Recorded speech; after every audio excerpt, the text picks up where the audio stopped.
In this episode of PulsePoint, we'll update you on these topics. Family First has launched a new website showcasing woke companies. We show you what InsideOut and the Ministry of Education is advising teachers regarding the RSE curriculum. US store Target is reducing the number of stores carrying Pride-themed merchandise after last year's backlash. A majority of Australians want to ban social media for under 16. And finally, crucial topics and key international speakers at the upcoming Forum on the Family.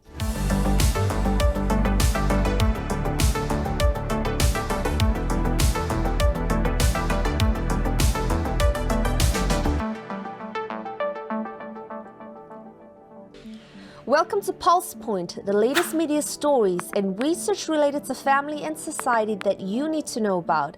It's time to cut through the spin and uncover the real issues. I'm Tambi Stowers.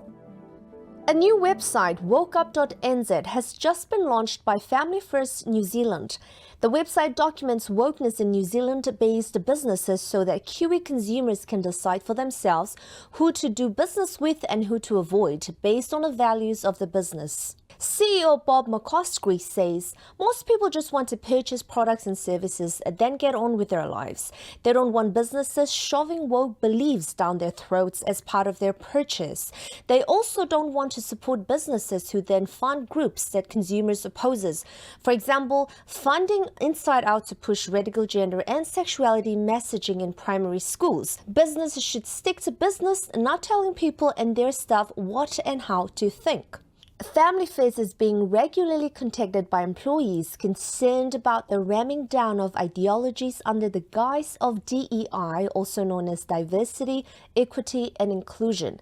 This includes most government departments and organizations. Many corporations, CEOs, and cultural elites are supporting progressive left-wing agendas such as DEI, transgenderism, same-sex marriage, climate alarmism, abortion, and critical race theory. Family First says, we want consumers to access the information on this website so that they can vote with their dollars and do business with companies which don't hate their values. Companies that support woke causes and agendas ultimately pass on the cost to the consumer. A poll by Courier Market Research last year found that 33% of respondents want businesses to stay neutral on controversial issues, 20% want them to take a stand, and 45% have no preference either way. However, 67% of respondents said it was somewhat or very likely they would boycott a business that took a public stand on a controversial issue they disagreed with. Industries examined on the new website include airlines, banks and finance, energy, food and drink, petrol, retail supermarkets, and telco. The information collated is based on published materials from the companies on their social media, websites, and in the media.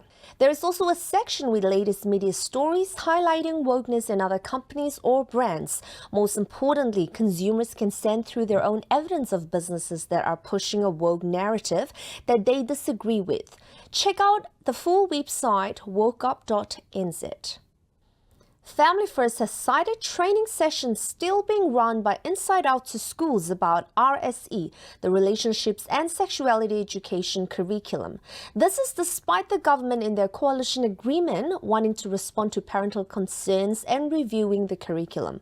But what is also concerning is that the Ministry of Education is also effectively ignoring the Ministry of Education and is also pushing RSE as it stands. Here are some of the slides from the recent InsideOut seminar round with staff at a school, which includes intermediate age. The title of the session alone makes the concerns raised by the Ministry of Education look foolish and ignored. It says, across the curriculum, but this is the exact concern of parents and principals that the government wants to address. Don't conflate biology like penis on a boy and uterus on a girl with genders, because that conflates sex and gender. Don't say parents or opposite sex, because that implies that there are only two sexes or genders. If a child is old enough to be cisgender, in other words, born, then they are old enough to be transgender or gender diverse. Teachers are told to shift their thinking. Thinking of someone as a girl who uses they/them pronouns makes things trickier than of them as a non-binary person who uses they/them pronouns and helps you see them as they are. Tackling homophobic, biphobic, transphobic language. What can teachers and school staff do? There are more than two genders. Respect and use students' pronouns. And finally, enrollment forms. Do they dare to ask about mother and father? Are there more gender options? But it's not only InsideOut doing the indoctrination, it's even the Ministry of Education. Here's a promotional video for REC recently added to the government site. Because of social networking, there's so much opinion in the world. You need to be able to tell which is good and which is not. I think it's important to learn about gender and sexual identity so that people feel included and that makes everyone feel happy. A bit about how you don't just have to identify as female or male. I think the guide has really highlighted for us the importance of consulting with our Māori whānau, our Pacifica family, and just getting their input on what's important for them around REC education. I think for us as a school, it's looking at that gender identity, looking at who you are, where you sit in the world. I'd want them. There are several other examples which you can watch on a recent episode of MacBlock on our website. It is really disturbing that both InsideOut, but especially the Ministry of Education, are ignoring the government and the Ministry of Education. Parents need to remain vigilant and check what their school is doing in this area.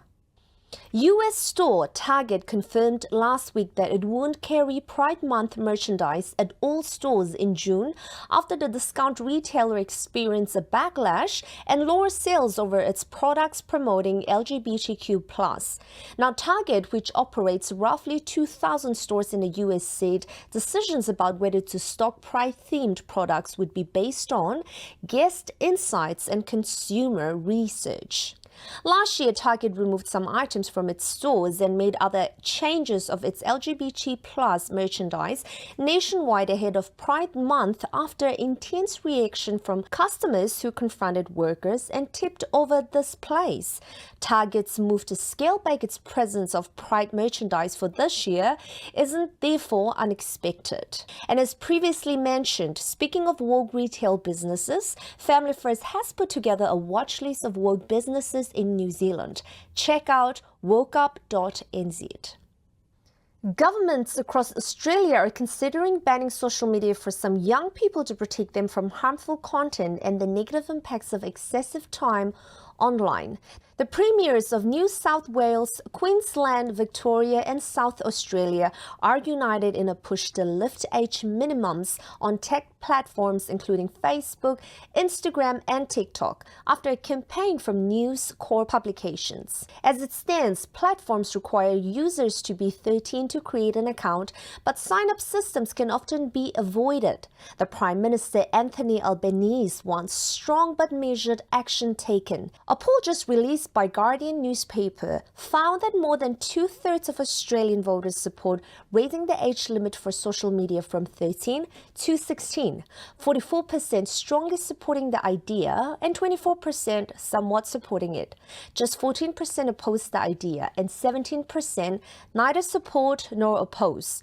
Almost half of respondents said technology companies including Meta, Google and TikTok had been mostly negative for young people, compared with 19% mostly positive and 34% neutral. There have been similar calls for age verification on social media in New Zealand as well, so we will follow developments in Australia with interest. And finally, the Forum on the Family is only 1 month away. The Forum on the Family held in Auckland is one of the premier family conferences held each year. The theme this year is Protecting the Next Generation.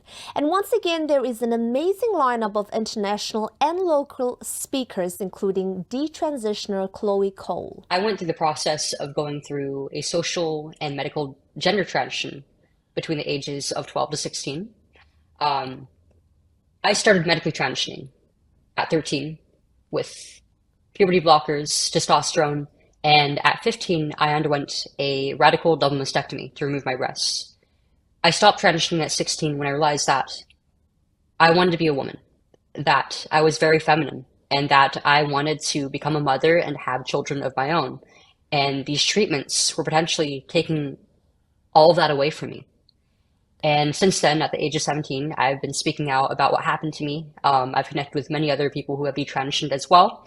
And I've testified in many legislatures across the United States, and even to Congress on my 19th birthday. And I'm looking forward to coming to New Zealand in July and seeing you all there.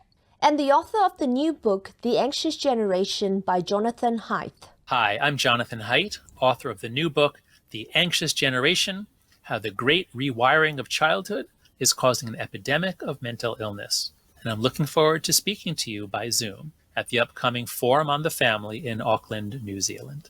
Last year was a sellout, so go to forumonthefamily.nz for more info and to register. And that's the latest episode of PulsePoint. You can check out all these stories and more on our website, familyfirst.nz.